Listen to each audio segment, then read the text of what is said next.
This is Chicago. Doors open on the left at Chicago. Welcome to Chicago. Welcome to Chicago. Welcome to Chicago. This is Chicago. Doors open on the left at Chicago. Welcome to Chicago. Welcome to Chicago / Berwyn, because we are at 3250 Grove Street in Berwyn at Output Lounge. And the Bears just secured a victory with a field goal 25-24 over the Commanders. Payback's a bitch, MFers. Let's go. Who's in a good mood, Lee, huh? Oh, yeah, I'm fucking happy. I mean, you guys saw me. I was sitting here nervous as shit. I mean, I felt. You were sweating a lot. I felt like there was going to be that shit that happened to us last year. And for a little bit, it did. And then thank God for that fumble. Thank God Jaden Daniels fumbled. Bears stepped up, definitely. Caleb Williams, 17 for 29, 252 yards. 252 yards, one touchdown. 252 yards, one touchdown, a 98.3 rating as a quarterback. There was some throws missed, but when he needed to, he made the throws and he got it done.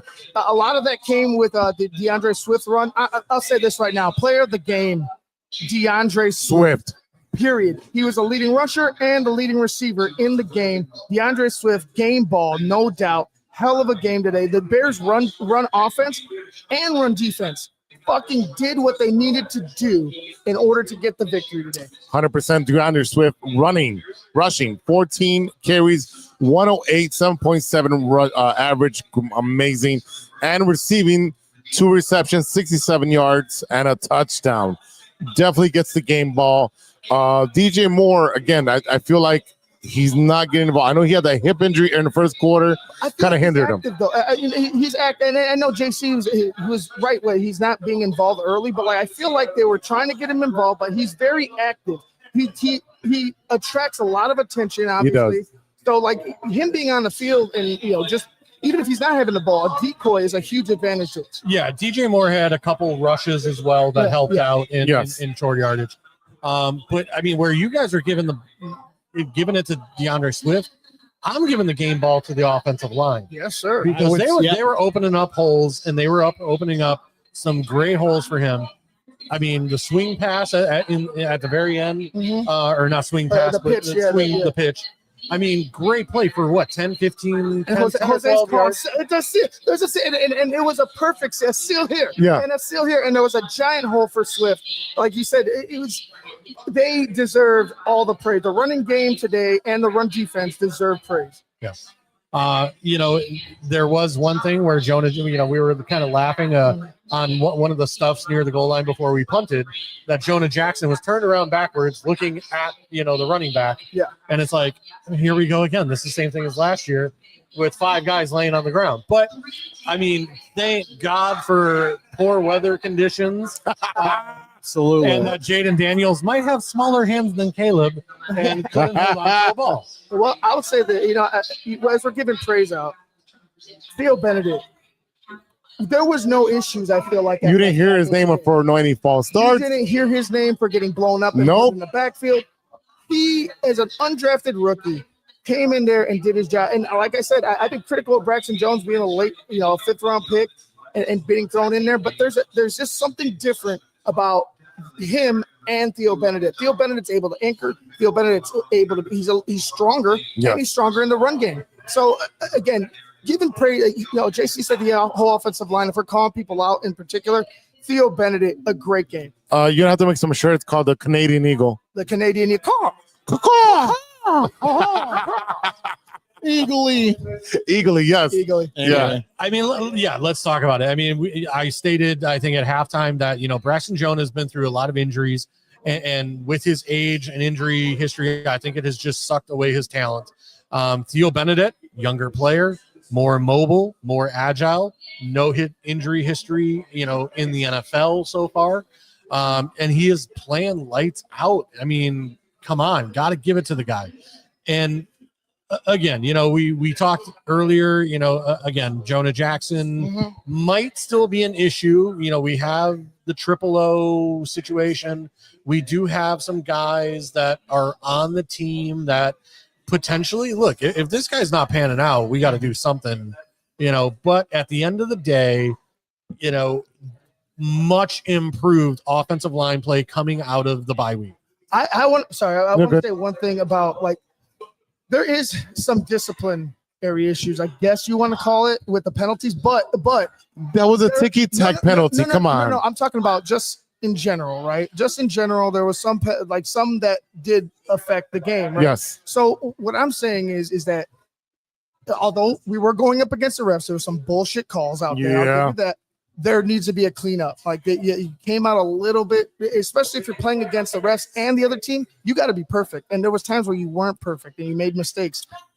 Yeah, I think the one thing, as we're talking about penalties, like Theo Benedict lined up the illegal procedure, illegal formation. Oh my God, that was ticky-tack. But again, the rule is your helmet cannot be behind the center's hip, which is fine. But did you not call offsides on them? Yes, when they jumped. There was plenty of times where they didn't get. They jumped off sides. It seemed there was a lot of there were false starts. False starts. Thank you. Holdings that weren't called. Yes. For the Washington team, and like I said, if you're going up, if you know that that's how the game's going, you're going to have to play perfect. And granted, they didn't play perfect, but they found a way to win again. Huge, like just the fumble of Jaden Daniels. They could have blown that. They've blown a bunch of red zone opportunities this game where they had a chance to put this game out of reach or maybe solidify a more comfortable lead, and they weren't able to do that. Yeah. The fact that they got the fumble, they realized, hey man, this is the time, we got to win right now, and they were able to run the football really fucking well. It gives me hope. It gives me hope that this team is starting to make a turn for the better. Yeah, I mean, let's talk about it. We had a touchdown, I believe, called back. Yes, we did. Yeah. So that's the one I'm talking about. Yeah. And like I said, it's one of those where we had 3 turnovers in this game.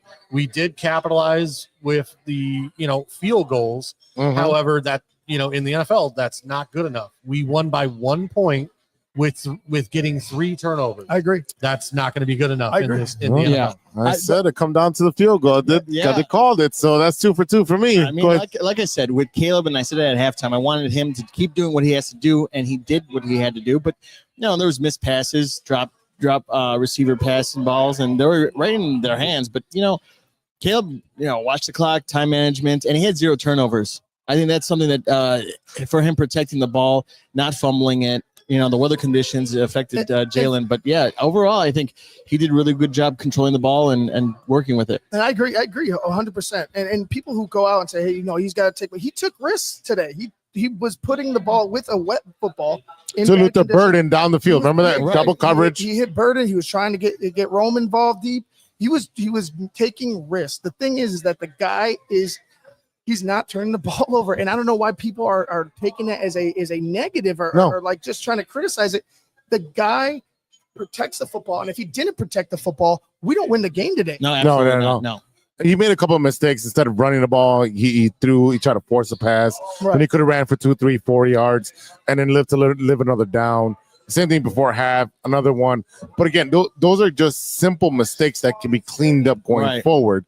And again, you don't need him to play hero ball. 17 for 29 for 252 yards and 1 touchdown, and he ran one in. That's 2 touchdowns.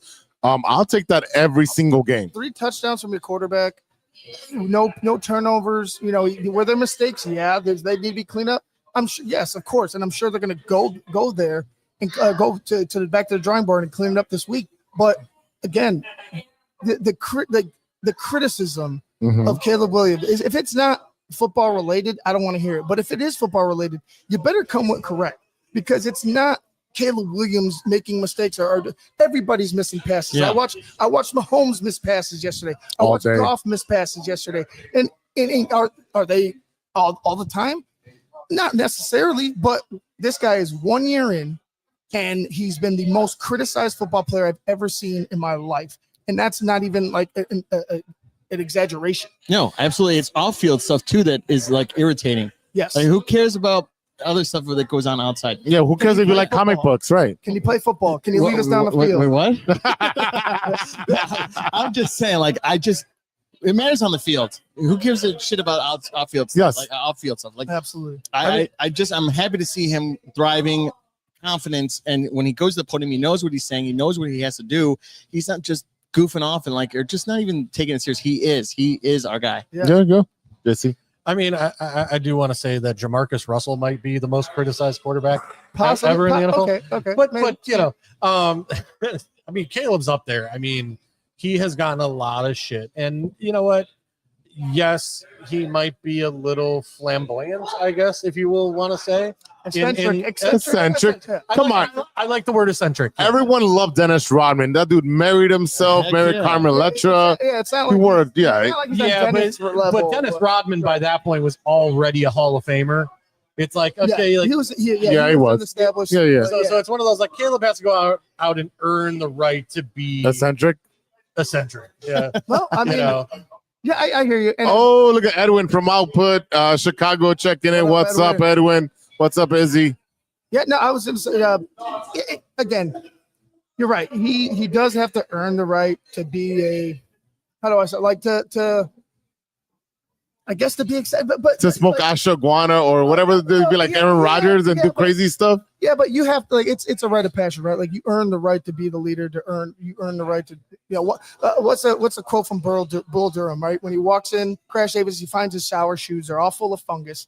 He goes, "Hey, your shower shoes are full of fungus." He's like, "What's the problem?" He's like, "Well, you're here in the minor leagues, you bum. Yeah. If you're in the show, nobody gives a shit." Nope. He's like, they'll call you colorful, Yeah. right? But here it means you're a slob. Yep. So get it clean. So there's a rite of passage. I understand that, but right now, I think Caleb, with some faults, is making steps and growing as a quarterback right before our eyes. Absolutely. yeah. I mean, compared to last year, his play is. I mean, even last year, his play was great. It was just Hero ball. Not even that. It's the talent around Caleb that has been put around him. Luther Burden, Komet, Loveland, DJ Moore, like some of these guys. Loveland got out there today. Yeah, Huh? He did. and it's just one of those where 2 for 11. you look at the talent and just go like, how does DJ Moore not have 6 catches tonight? How does Rome not have 5 catches and a touchdown tonight? Like it's one of those where you look at like kind of what's going on and it's like I don't know. The ball I mean, and that maybe that's just my expectations that like he's spreading the ball around more. And you have no number one guy that's a big Right. target. Yes. Right. Well, you got honestly, I think you got 2 number 1 guys and potentially a third in Luther Burden, but Mm-hmm. but I understand what JC says. Like, there's so much talent out there. It's like hard to focus in on one guy. So like maybe like if there wasn't a time where you focus in on one guy, maybe it hits. You know what I'm saying? Like maybe you hit what like a Rome had a game like that. Maybe DJ's gonna have a game like that. Maybe Luther or Zacchaeus has a game like that. It keeps the defense on his toes because there's no number one guy. Right, and I'm fine with it. This with Caleb, I just don't. I'm afraid that he does lock in sometimes on a certain guy, especially if they're trying to scheme that way. I feel like he'll try to force it there to be perfect instead of just like, hey, you know what? Like we said, take the yards when Yes, he was take on the that yards, scramble. Oh well, I got Zacchaeus out there. I got to get Zacchaeus involved and get him a catch. You know, No, take the yards. take the yard. Live another Second day. down in 4 or 5. Live another day. Yeah, Luther Bird had 4 catches, leading the receivers. Everyone has 2, 3, 1. It really was spread around the entire offense, and then rushing. Swift with 14 carries. I wish it was more to control the clock, but at the same time, he's breaking a lot of those carries. Yeah, I felt like they got away from it a little bit in that second half. Right, Yep. the start they got away from that run.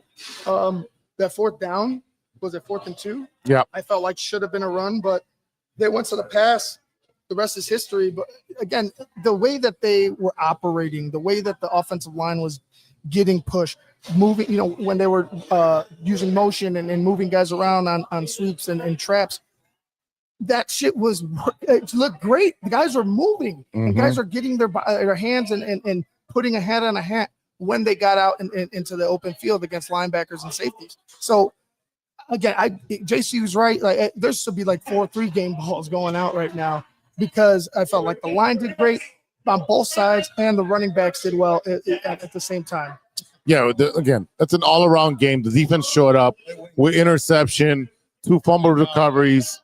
Definitely, what's up? Love it when fans show up. What's up? Again, at the end of the day, it's an all-around win from all facets of the game. Right. Even the kicker who came up and was able to step up from the practice field, was able to do what he had to do. Jake Moody, 4 for 5. With a 48-yard. Jake Moody won my fantasy game. He won my week. 13 points. Yeah, 13 points. Yeah, he scored 13 points, 48 yards long. Again, 80%. You can't beat that. That other one was a block. Yeah, you can't blame him on that. I got to look at it again because I don't know if it was a snap, if it was him or what. But I'll tell you this. That defensive line penetrated really hard. Yes, the middle of the offensive line got pushed. It was. The defense had a very good push up the middle, but it was also like from the replay that I saw, he kicked it rather low in line drive rather than like chipping it. Yeah. You know what I mean? But hey, you know what? Look, all things said and done, we got the game. We won, right? Yes, it's not fantastic in the fact that we had to win it in the last 15 seconds. Wait, no. They won it in the last 15 seconds last year. Yeah, last 2 weeks ago. I mean, no, I'm talking about last year. The Commanders in the last 15 seconds, they won. Yeah, exactly. So guess what? Payback's a bitch. I don't care how you fucking win it. A dub is a dub. Again, you could clean up you got to clean up the mistakes, right? That's what you got to do week in and week out. Right. Clean up your mistakes. That's why they watch tape. I will take this win.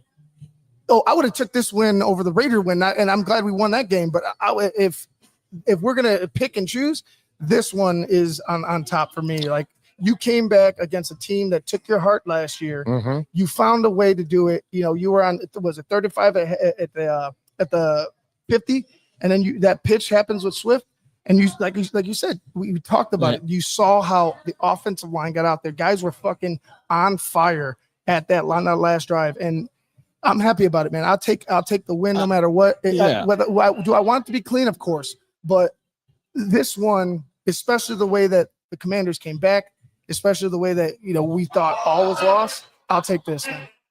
Well, let's say this as well. Hey, the Bears finally won one coming out of a bye week. Yeah. So they're 2-10. I mean, how many coaches has it taken for us to finally win one coming out of the bye week?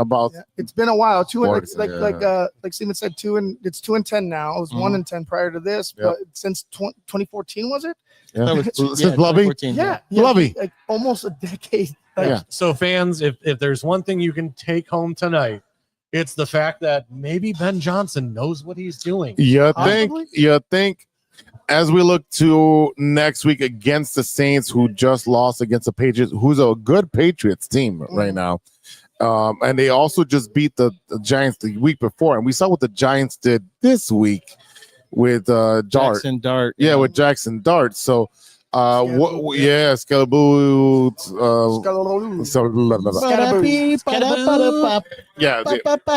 We're playing jazz. Bears versus Saint this Sunday, so it's a short week, noon game. What are we looking for? Because Alvin Kamara said he is not being traded.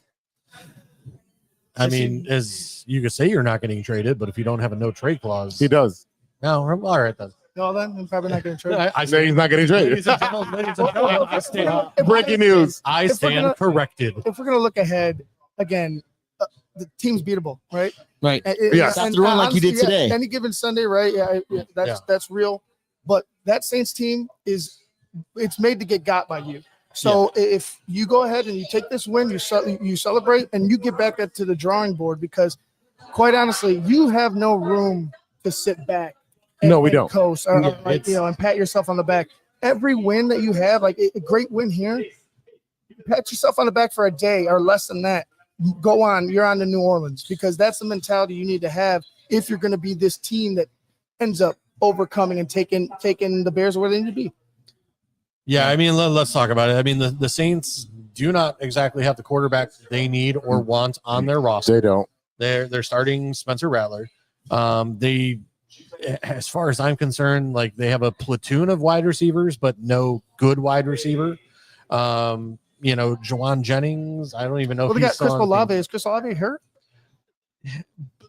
I have never really considered Chris Olave that great a wide receiver. Well, I guess he's serviceable, but I'm one of those guys. Like I like the true X guys, like the 6'1" or taller, the 220, 215, body type. So again, the Chris Olave, it's all the preference. the Garrett Wilson, like they're great receivers, but I don't know. I guess I just don't. Well, they don't have a great quarterback that can get them open, so that makes a big difference. So, if you're looking at what's going on, we're going to be playing the Saints at home. Noon game next Sunday. We'll be here at Output on Grove Avenue, 3250 Grove in Berwyn. So we'll be here. We'll do a pregame show at 11 a.m. We'll probably be here at 10:30 to make sure everyone is seated correctly. There'll be giveaways, there'll be raffles, there'll be tons of cool stuff. So yeah, tonight was a lot of fun. Oh yeah, we got to interact with a lot of fans, and they were a lot of new fans today. They all subscribed, and a lot of people who won T-shirts and other stuff. Very, very happy to win stuff. So again, boys, this was awesome. I love the vibe here. Everyone was into the Bears game. No one was on their phones. Everyone was literally glued to the 1, 2, 3, 4, 5, 6, 7, 8, 9, 10, 11, 12. There's like 40 TVs here, ladies and gentlemen. You can't miss the Bears game if you're I wish there was one in the bathroom. That'd be the only thing I'd ask for. I can't wait to get this Jumbotron in my garage. I want one of those so bad. I think it's like $5,000. It is, but you can build one. You can build one. Oh, okay. You can build one. They sell the plans. Yeah. Oh, all right. Well, they sell the plans, but it's still expensive. You can do it on your own. I'd rather do it on my own. Yeah, I'd rather do it on my own. All right, ladies and gentlemen, we're gonna bow out because it is a school night. It's 10:50 at night, and thank you to everyone who was tuning in. And just a quick correction or apology for those that tuned in during halftime. Those people that end up getting blocked by the moderator. Oh, we thought you guys were sex bots. Yeah, I thought we were sex bots. So apologies guys. to you guys. Thank you. I don't know what's going on. I was like, we were just getting bombed. But thank you guys for tuning in and chiming in. So we'll see. I guess technically they were Packer fans. It's okay. It's okay. They can jump on the train. They can jump on the Bears train. Welcome back. Yeah, we can circle back to the. No. All right, here we go. All right, so guys, all right, we'll take care. We'll see you later, and be good to each other for the love of sports. Peace.